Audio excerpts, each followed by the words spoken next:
முருகா, கந்தா, கடம்பா, கதிர்வேலா, கார்த்திகாயா, சரவணபவா, சுப்பிரமணியா, செந்தில்நாதா, சுவாமிநாதா, குமரகுருபரா இப்படின்னு நம்ம முருகக் கடவுளை நம்ம எப்படி அழைத்தாலும் அழைத்த மறுகணம் நம்முடைய பிரச்சனையை தீர்க்க ஓடோடி வருவான்.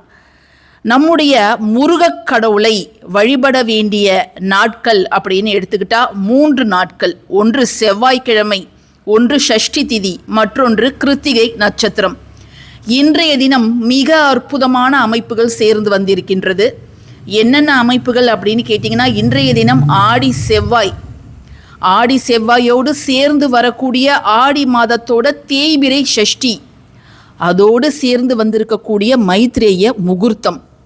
இந்த 3 அமைப்புகள் எல்லாம் செவ்வாய்க்கிழமையில் வருவது. சஷ்டி எந்த நாளில் வேணாலும் வரலாம், அது செவ்வாய்க்கிழமையில் வந்திருக்கின்றது. அதே மாதிரி மைத்ரேய முகூர்த்தம் எந்த நாளில் வேணாலும் வரலாம், அதிலும் ஆடி செவ்வாயில் வந்திருக்குது. இப்படி 3 முருகனுக்கு உரிய மாபெரும் சக்திகள் சேரக்கூடிய ஒரு நாள் தான் இந்த நாள். மைத்ரேய முகூர்த்தம் எப்படி முருகனுக்கு உரியது அப்படின்னு நீங்கள் கேட்கலாம். கடன் அப்படிங்கிற கர்ம வினை யாரால் ஏற்படுது அப்படின்னு பார்த்தீங்கன்னா, செவ்வாய் பகவானால தான் ஏற்படுது. பூமிக்காரகன், அங்காரகன் என்று அழைக்கக்கூடிய செவ்வாய் பகவான் மூலமாக தான் ஒருத்தர் கடன் வாங்குறாரு.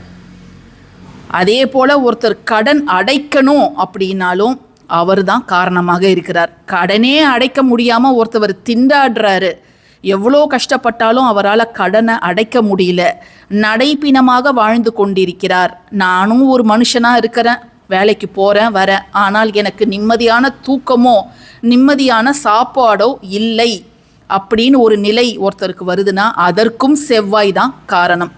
இந்த செவ்வாய்க்கு அதிபதியாக இருப்பவர்கள் இருவர், ஒருத்தர் முருகர், மற்றொருத்தவங்க துர்கை அம்மன். அதனால தான் செவ்வாய்க்கிழமையில் மற்ற நாட்களில் ராகு கால பூஜை சிறப்பானதாக இருக்குதோ இல்லையோ, ஞாயிற்றுக்கிழமை ராகு கால பூஜையை விட செவ்வாய்க்கிழமை ராகு காலம் 3-4 மதியம், அந்த நேரத்தில் துர்கை அம்மன் கோவில்களில் இருக்கக்கூடிய கூட்டத்தை நீங்களே பார்த்துருப்பீங்க.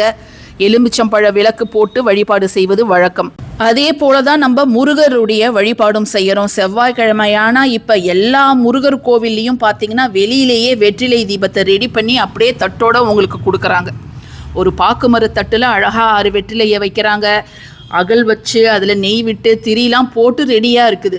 உங்களுடைய வேலைகளை மிக சுலபமாக செய்கிறார்கள். இந்த யுகம் அப்படிங்கிறது முருகருடைய யுகம்.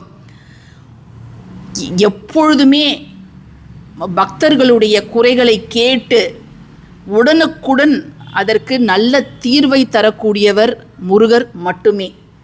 அந்த தீர்வு அப்படிங்கிறது ஒரு சிலருக்கு நேரம் காலம் இதெல்லாம் மாறுபடலாம். அவங்களுடைய கர்ம வினைக்கு ஏற்ப நிச்சயமாக நல்ல பலன் அப்படிங்கிறது கிடைக்கும்.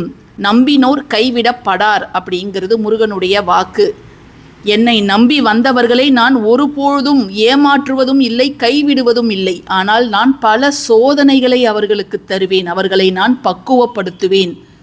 எத்தனை சோதனைகள் முருகன் நமக்கு கொடுத்தாலும் அவரை நம்ம கெட்டிமாக பிடிச்சிக்கிட்டு, முருகா நீ என்னை எவ்வளோ கஷ்டங்கள் கொடுத்தாலும் நான் உன்னை விட்டு வேற எங்கேயும் போக மாட்டேன், உன் காலடியை நான் இறுக பற்றி உன் நிழலிலேயே நான் கிடப்பேன், நீ என்னைக்கு கண் திறந்து எனக்கு நல்ல வழி காட்டுகிறாயோ காட்டு.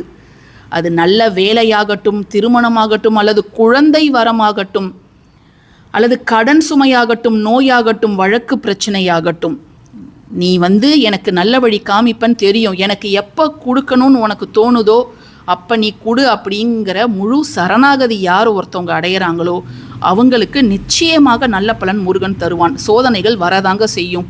யார் ஒருத்தவங்க பொறுமையாக இருந்து நான் காத்துட்ருக்கிறேன் அப்படின்னு இருக்கிறாங்களோ அவர்களுக்கு முருகன் நிச்சயமாக அருளுவார். இன்றைக்கி மைத்ரேய முகூர்த்தம் 10 மணிக்கு மேலே தான் வருது.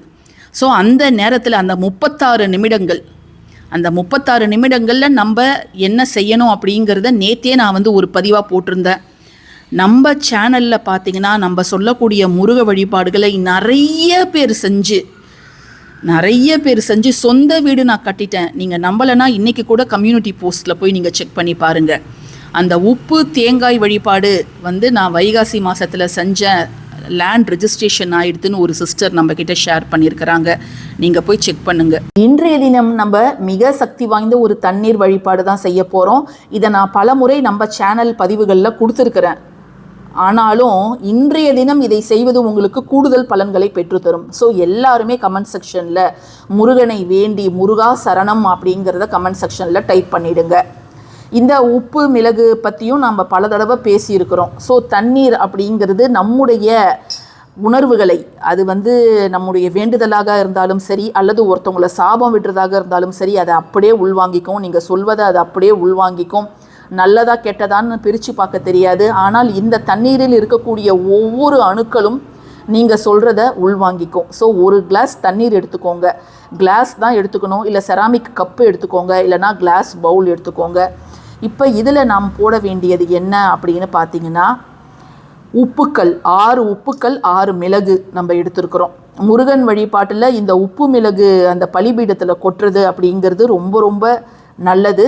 ஸோ இன்றைக்கி செவ்வாய்க்கிழமையில் மைத்ரேய முகூர்த்த நேரத்துலையும் நீங்கள் இதை செய்யறதுனா செய்யலாம். அல்லது நான் வெற்றிலை தீபம் 6 மணிக்கு ஏற்றுவேன், அப்போ இதை நான் செய்யலாமா அப்படின்னு கேட்டிங்கனாலும் அப்பையும் நீங்கள் செய்யலாம். எந்த நேரத்தில் வேணாலும் செய்யலாம். இரவு 12 மணிக்குள்ளார நீங்கள் செஞ்சிடுங்க. சரிங்களா? மைத்ரேய முகூர்த்த பதிவு நீங்கள் பார்க்கலன்னா, உங்களுக்கு டைம் கிடச்சிதுன்னா அதை போய் பார்த்து செக் பண்ணிக்கோங்க. டைம்லாம் அதில் அக்யூரேட்டாக என்ன டைமுன்னு சொல்லியிருக்கிறேன். ஸோ இதில் ஒவ்வொரு உப்புக்கல்லும் நீங்கள் போடும்பொழுது ஓம் சரவண பவா அப்படிங்கிறத சொல்லிக்கிட்டே நீங்கள் போடுங்க.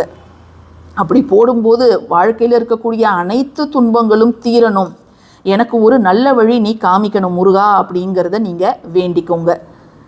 ஸோ இந்த மாதிரி மிளகு ஒன்று ஒன்றா போடுங்க. எல்லாத்தையும் எடுத்து ஒரே நேரத்தில் போட்டுடாதீங்க. ஸோ ஒரு இதுவாக போடுங்க. இதை நீங்கள் செய்யும் பொழுது முகம் கை கால்லாம் அலம்பிட்டு கொஞ்சம் ஃப்ரெஷ்ஷாக விளக்கேற்றி வச்சுட்டு நீங்கள் செய்யுங்க. அதே போல் சுத்தபத்தமாக இருப்பவர்கள் மட்டும்தான் செய்யணும். எல்லாருமே செய்யாதீங்க. கிழக்கு முகமோ அல்லது வடக்கு முகமோ அமர்ந்து நீங்கள் செய்யுங்க. அதை மாதிரி அசைவம் சாப்பிட்டும் இதை நீங்கள் செய்யாதீங்க. ஏன்னா நம்ம முருகனை வேண்டி ஒரு விஷயம் செய்யும் பொழுது நம்மளும் சில நியதிகளோடு அதை செய்யும் பட்சத்தில் நமக்கு முழு பலன் அப்படிங்கிறது கிடைக்கும். ஸோ இதை நம்ம செஞ்சுட்டு இதனோடு நாம் போட வேண்டிய மற்றொரு முக்கியமான ஒரு பொருள் என்ன அப்படின்னு பார்த்தீங்கன்னா, இந்த சுக்கு. இந்த சுக்கு நீங்கள் 6 சிட்டிகை பவுடராக இருந்தாலும் போடலாம். அல்லது என்கிட்ட இந்த அளவு தான் இருக்குது, இதை நீங்கள் 2ஆக உடைச்சி ஒரு சின்ன பீஸ் போட்டால் கூட நீங்கள் போடலாம். ஒன்றும் தவறு கிடையாது. ஜஸ்ட்டு ஒரு சின்ன பீஸ் சுக்கு இந்த தண்ணீரில் நீங்கள் போட்டுடுங்க. போட்டுட்டு இந்த தண்ணீரை உங்கள் கைகளில் ஏந்தி, ஒரு வீட்டுக்கு ஒரு நபர் செய்தால் போதும். ஹஸ்பண்டோ இல்லை ஒய்ஃபோ யாராவது ஒருத்தவங்க செஞ்சு இதை முருகன் படத்துக்கு பக்கத்துலேயோ அல்லது சிலைக்கு பக்கத்துலேயோ நீங்கள் இன்றைக்கி இரவு நீங்கள் வச்சிடுங்க. வேண்டிக்கிட்டு வையுங்க. சரிங்களா? மறுநாள் காலையில், புதன்கிழமை அன்னைக்கு காலையில் இந்த தண்ணீரை எடுத்து நீங்கள் கால்படாத இடத்துல ஊற்றிடலாம். உங்களுடைய அனைத்து கஷ்டங்களும் இந்த தண்ணீர் உள்வாங்கி கொண்டது. ஸோ அந்த தண்ணீரோட உங்களுடைய கஷ்டங்களும் போகட்டும் அப்படின்ட்டு நீங்கள் கால்படாத இடத்துல எங்கேயாவது ஊற்றிட்டு அதுக்கப்புறம் நீங்கள் குளிச்சிடுங்க. சரிங்களா? இப்போ கணவர் சீக்கிரமாக வேலைக்கு போயிட்டாருன்னா மனைவி பொறுமையாக இதை ஊற்றிட்டு அவங்க குளிக்கலாம். எப்படி வேணாலும் நீங்கள் செஞ்சுக்கலாங்க. ஸோ இந்த பதிவு உங்களுக்கு பயனுள்ள பதிவாக இருக்கும்னு நான் நினைக்கிறேன். எல்லாருமே மறக்காமல் கமெண்ட் செக்ஷனில் முருகா சரணம் அப்படிங்கிறத டைப் பண்ணுங்கள். பதிவு பிடிச்சிருந்ததுன்னா கட்டாயமாக லைக் பண்ணுங்கள். நம்ம சேனலுக்கு சப்ஸ்கிரைப் பண்ணுங்கள். தேங்க்யூ ஃபார் வாட்சிங் திஸ் வீடியோ. நன்றி.